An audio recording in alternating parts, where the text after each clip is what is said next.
So Treyarch finally buffed the belt-fed attachment for LMGs. But just how good is this? And is it finally worth running over the other attachments? Let's jump in game and find out. And today we will be using the Fang LMG introduced here in Season 2. This is the class that I've got going on. Noteworthy here, I have the tac stance laser because I am really loving this for LMGs. You're not as accurate, but LMGs tend to have a little bit more recoil than most weapons. But LMGs also have a pretty slow movement speed, so putting on this tac laser allows me to move faster while I'm aiming down sights, and it just feels a whole lot better for me. I really like the tac stance laser. And one of, if not the biggest change they made to this whole belt-fed attachment is that icon you see in the center of the screen. You'll see as I fire, there is a bar that fills up, and that's the cooldown bar. Having that alone really helps me pace out how many shots I'm willing to shoot before I need to let it cool down, as opposed to just being in the blind about it. And if you want the in-depth stats about the belt-fed attachment buff, I would highly recommend going and checking out Exclusive Ace's video. I believe you all know who he is. Every single LMG is able to fire more rounds before it overheats. However, he did find that some LMGs, and I think even including the Fang LMG, have a slower cooldown time once you do overheat. I think it was the Fang here, as well as the first LMG, whatever that is, I completely forgot its name. Let's go ahead and shoot. Let's see how many shots we can get off. I don't know if it's quite a bit. I know it's not as much as that other LMG that we used. Yeah, 48. Well, actually, no, that is more rounds than that LMG we first used in our first video, which is pretty good. Now, something I want to show you that I believe is true. So here's our tac stance hipfire spread, or whatever spread you can see. I added the augment to Deadshot that reduces our hipfire spread. And yes, it reduces tac stance too. I remember finding that out way long ago when I did the Deadshot video, but that is so nice for tac stance. Look at that, that's so cool. As I'm doing all of these augment testing reviews, which I'm so excited to do double tap when that comes out, that looks like it has so many interesting attachments to it, or augments to it. I want to do more of these types of videos where I experiment and I show you a real game with certain augments. Because here we are using a tac stance LMG with a Deadshot augment that not many people use. Like, it's fun. Like, the sandbox of Black Ops 6 is one of the best things about it. And you will note that we are playing on Citadel de Mort today. I am not going to be doing the Easter egg. I know that might be really disappointing for some, but I have it in my head. I have this YouTuber voice in the back of my head that, like, Donuts, you need to do an Easter egg for every single video and every single, weapon or augment or attachment that comes out. And I don't think that's true. And let me know if I'm wrong here, if you just need to see augments on, or an Easter egg run on all of these different videos. But the way I play zombies, the way I've played zombies for a long time, is simply by playing the game. And that's exactly what I want to do today. And I think of all the maps, I have played Citadel de Mort the least. Which sounds weird because I really like this map, but every time I do this map, I do the Easter egg. I know a couple good training spots, but I really haven't dove into them as much as I really want to. Dove in? Did I just say dove in? I haven't dived into them. Oh my goodness, what is English? But now that we've pack-a-punched this LMG, I want to see we have 59 in our, well, I guess it's our reserve and our magazine right now. So let's go ahead. Let's see how many we can shoot. We started at 59 and 15. So that'll be 44. So I guess that's not any more pack-a-punched, is it? That's still about the same. Now, the Fang has a much slower rate of fire, so 44 rounds of the Fang is a lot longer of a time, as you've probably been able to tell. But once we get to those higher rounds, dealing with all of the amalgams and the doppelgas, that's when we'll really be able to tell, because man, that first time the belt fed was out, and when double tap is out, this is gonna be kind of a silent nerf to the belt fed attachment, because you'll be firing more rounds more quickly, which means you'll have technically less time to shoot. And hey, there's our afterlife camo. Nice. I don't think we'll get Nebula this game. I don't think there's enough amalgams to get Nebula, but still really cool. I am going to talk to Craft here because I might want a sword. I might want some incantations. You never know. I'm going to grab myself some Jug as well as tier 2 armor because I am running Turtle Shell this game. Fans of the channel know I tend to gas up Turtle Shell. I think it's one of my most underrated augments. I never gave it any attention outside of that Jug video, but what? Ooh, oh no, it is round 10. nice. Once I did that jug video, my eyes were open to just how powerful the turtle shell augment could be, so now I really want to test it out on this map. And I think I'm gonna go lightning sword this game. I unfortunately didn't put shock charges on because I didn't think about what map we were playing, but we almost have enough salvage for some dead wire, which should be my go-to ammo mod anyway. And man, it's been a while since I've done this with dead wire. Beautiful. I am fresh off the heels of that no augment video I did, and it is so nice to have augments. Oh, it's so great. Having dead wire shock everything and pop everyone's helmets. Oh, it's wonderful. And you know what I should test? I should test and see if this cooldown is any faster with speed cola. I don't believe it is, but who knows? Let's see, that's overheated. All right, so it's about like 6 or 7 seconds, give or take. That's just me counting by my head right now. Let's see, we got speed cola now. Yeah, no, it's the same. It's the exact same. At least for my rudimentary counting. That was about a little over 7 seconds, or a little over 6 seconds, approaching 7 seconds. Unfortunately, you still can't pick up ammo from the ground, which is really terrible. In the last video, I think you beautiful people said it's because this counts as a magazine instead of reserve, which completely makes sense. Like, you don't pick up ammo from your magazine, you put it into your reserve, but because with the belt fed attachment, we don't have a reserve, we therefore don't pick up the ammo. Still though, it just feels wrong. But we can finally double pack a punch this guy. And so far, I know it's only been, 14 rounds, but I have not accidentally overheated the LMG through my regular use. But as the hordes get larger and the damage starts to get weaker, especially in the early or the later rounds, I don't know how useful this is gonna be. And I think it's time we should probably go upgrade our sword, huh? I unfortunately don't have enough for melee macchiato, but hopefully this should still, yeah, okay, good. Still a one shot. It feels so wrong doing this without doing the Easter egg. I'm so used to like min-maxing this map and trying to figure out the most efficient ways of doing things, but just being able to play it is a nice relaxing change of pace. And there we go, lightning sword all upgraded. I want to use this because I want to try it against the amalgams. I wonder just how useful it's gonna be, especially once we get vulnerability. But also, I did pick up the horseshoe, and why not get the electric lightning incantation too?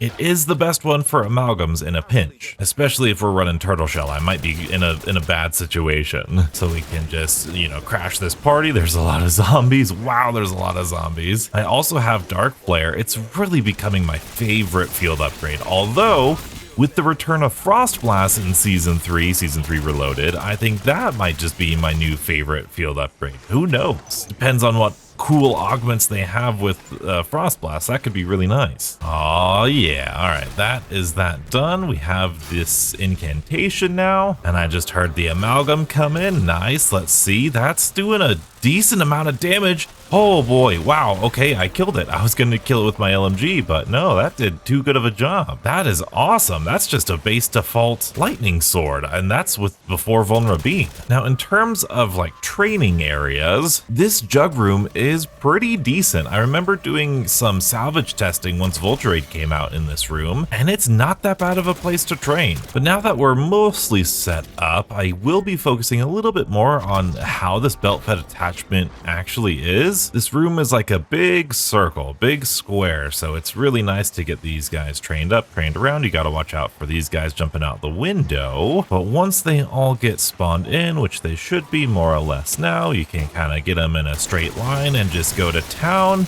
And are we gonna hit that limit of this cooldown? We did overheat still. That being said, I got some feedback from my previous belt fed video saying, Donuts, you're not using it though in a normal situation. You're purposefully training them up and trying to shoot for them for as long as possible, which is a fair criticism. That's not how everybody likes to play. But also, I think it's just as equally valid of a comparison to something like fast mags, where, if we're sitting here and we overheat after 40 rounds or whatever the case is, then we enter in this extended phase of overheating, which is about like 5 or 6 seconds before you can shoot again. depending on the reload speed of the LMG that you're using and how many rounds you can use before you need to reload, that is important information for you to judge your preferred attachment of this attachment slot. I have noticed when I am not overheating, I really don't need to wait all that long, so I can totally see the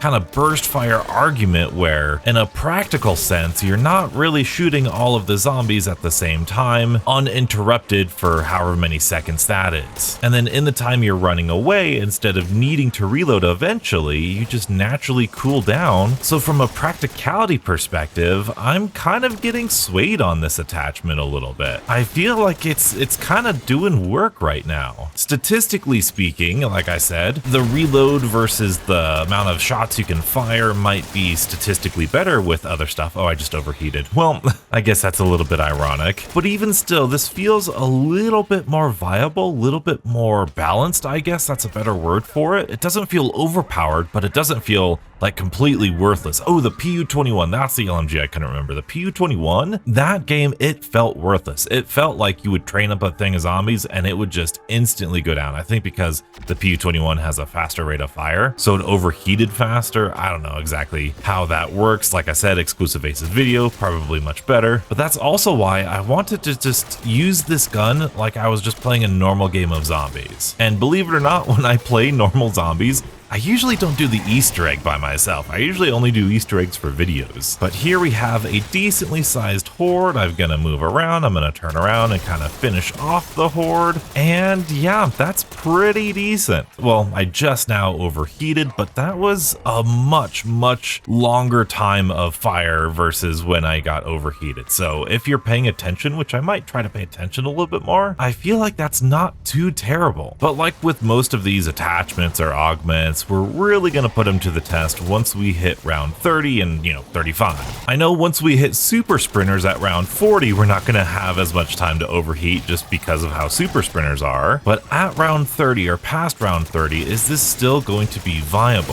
Especially with the lightning strike going off this frequently, we're doing good. Oh no, get out of here. I'm telling you, dark flare's a good emergency button sometimes. And this is also, if you haven't noticed, one of my favorite training spots. Just like the jug room, you've got these pillars that kind of outline a big square that you can run around in, but this also results in some a little bit more natural bottlenecks, right? You have these guys, they weave in between the pillars and they line up pretty decently. You just got to be careful of where we just got trapped right there. That's just the one corner that I always feel is the most dangerous, so maybe I don't need to go around the pack-a-punch, but even still, this is a pretty fun spot to be. And it's all pretty level, so if you're going after headshots, it's pretty good too. But we have enough salvage, we can upgrade this to legendary. Oh, I just heard the amalgam. Quick, donuts, quick. No, we gotta use that turtle shell. Let's do this. And you know what, let's head back into this room, get rid of this doppelgast. Yeah, dude, this Fang LMG is crazy. I cannot wait to get my hands on the double tap perk and just test all of the augments. I know a lot of you might be saying, oh, donuts, you were wrong. They brought back double tap. You never thought they would. And while I will definitely take that L, I never thought they would bring it back. I am half right, and I am going to take a victory here because the reason I said that they wouldn't bring back double tap is because the double damage would completely obliterate the early rounds. And if you read all of the augments of double tap, by the way, I think we just killed that amalgam so easily with this Fang LMG. It's so awesome. There is no augments that guarantee double damage all the time. They flirt around with the idea of double damage, but it's not straight up double damage, at least all the time. It's double damage for like non-critical shots, which as you can see, look at that, that's like 1,000 critical damage.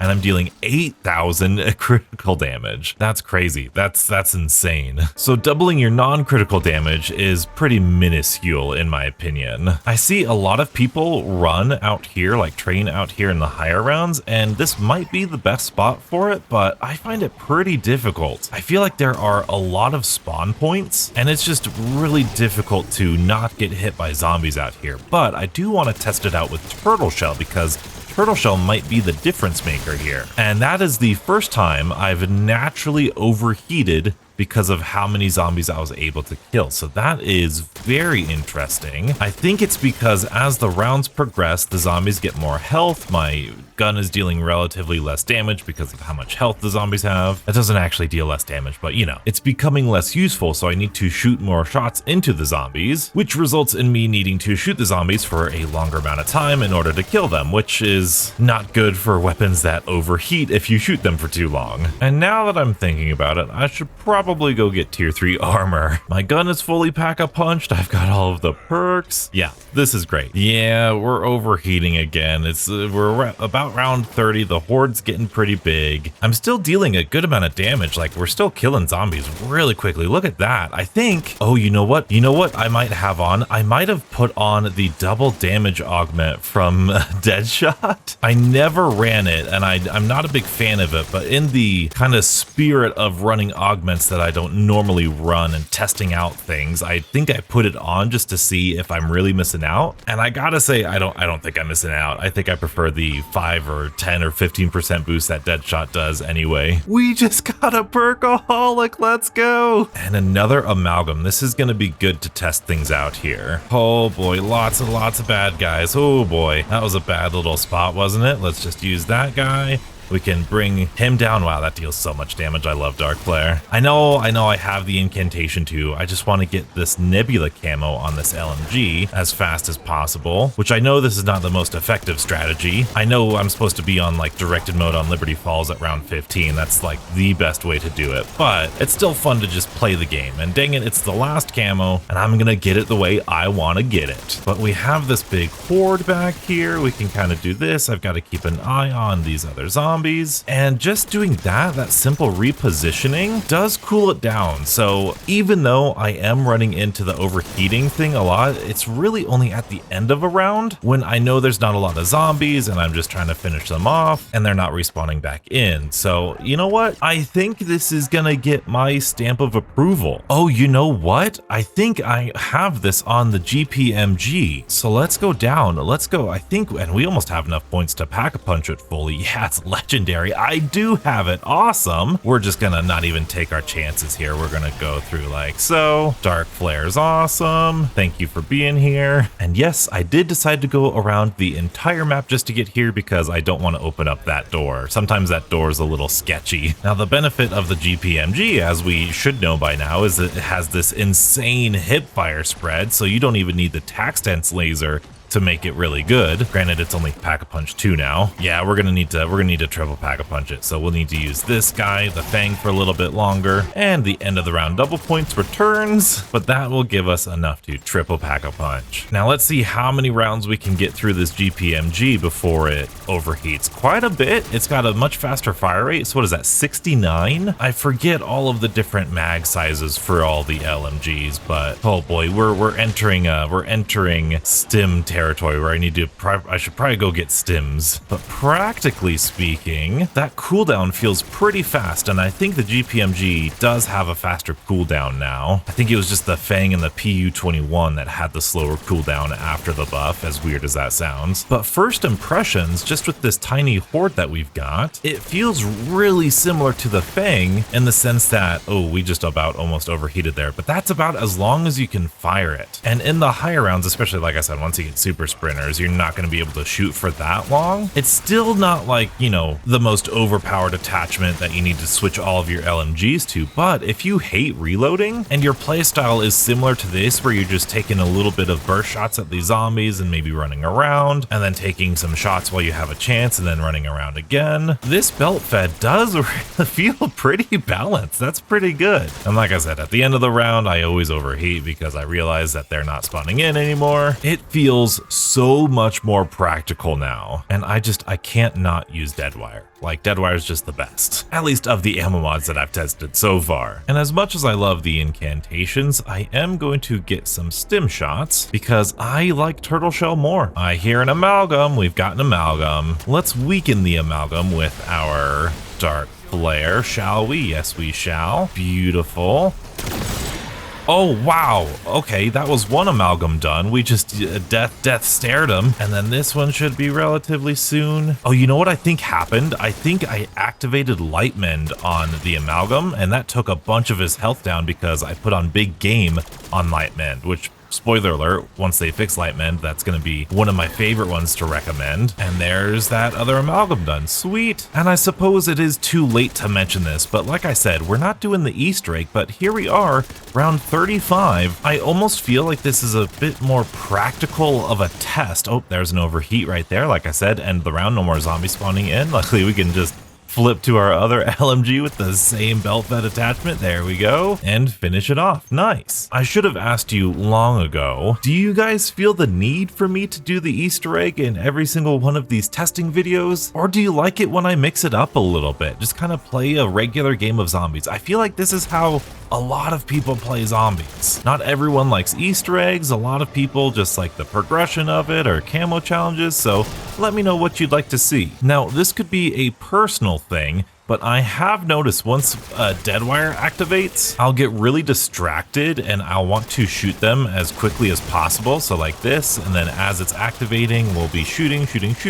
And that's when I overheat the most because I'm trying to take advantage of the time that they're all stunned. So it does interfere with that a little bit, but it does feel, well, okay, we just overheated. It feels so much better than when we used it before. I still don't know if I would recommend it. Oh, plus we got a fast travel here. That's also why that's one of my favorite training spots, is because you got a fast travel straight to spawn. And so long, Raven, I will set you free and I won't even kill you. I still don't know if I would recommend it in like the Tombs boss fight. I think you could do Patient 13 pretty well now. I think you could do Liberty Falls, Terminus, Citadel. I feel like you could do all of these Easter eggs pretty easily because yeah, there's not a whole bunch of time where you're gonna have that amount of time to shoot at the Guardian. So I think it's pretty good. All right, let's get all the zombies in front of us. We can do this, get them all dead. This is one of the more interesting, oh, I've got the amalgam behind me. All right, there we go. This is one of the more interesting exfils. Very linear, not a lot of room to train around or to move, so I'm always a fan. And like I said, I don't play this map kind of normally much, so when I do, I always appreciate it. And just look at how beautiful this is, right? Is this not breathtaking? And there we go. The buffed belt fed LMG attachment feels quite a bit more practical. It's not insanely overpowered. I don't even know if I would recommend it in terms of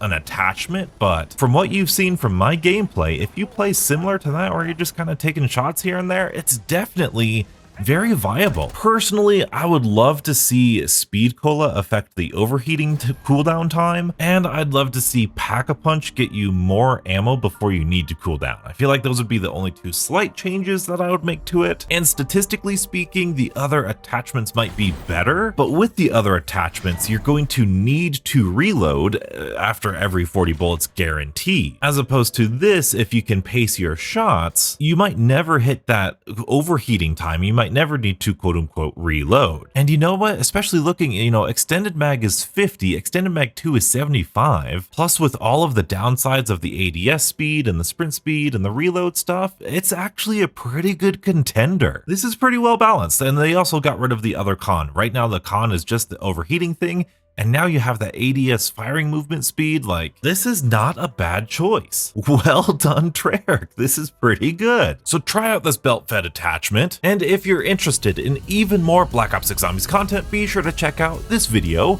and stay beautiful.